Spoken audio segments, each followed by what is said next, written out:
काही झालं, माझा तर चष्माच तुटून गेलेला आहे. नमस्कार सर्वांना. आणि याच्याशिवाय तर मला होऊच नाही शकत. आज सकाळी किचन आवरायचं काही मन करत नव्हता. पसारा भरपूर पडलेला होता. मुलांचं जेवण वगैरे झालं, मुलं स्कूलला गेले.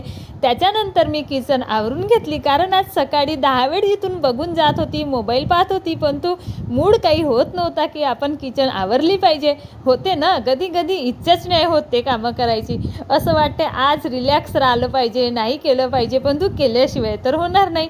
तर मुलं स्कूलमध्ये गेल्यानंतर मग मी किचन वगैरे आवरली, घरचे कामं आटपवली आणि आपल्या शॉपमध्ये गेली. तिथं या चष्म्याला घेऊन बसली होती. म्हटलं आता याला घेऊन जावे लागेल रिपेअर करायला. स्कूलमधून कॉल आल्यानंतर स्कूलमध्ये गेली आणि उत्कर्षला घेऊन आली. याला थोडं फिवर आला आहे, सर्दी खासी झालेली आहे. आणि मग याला जेवण वगैरे देऊन याच्यासोबत थोडं कार्टून पाहत बसली. म्हटलं चला मुलांसोबत आपलंही मनोरंजन केलं पाहिजे. आणि याच्यासोबत बोलत बोलत हा कार्टून पाहत होता, तर मग याच्यासोबत बोलत राहिली.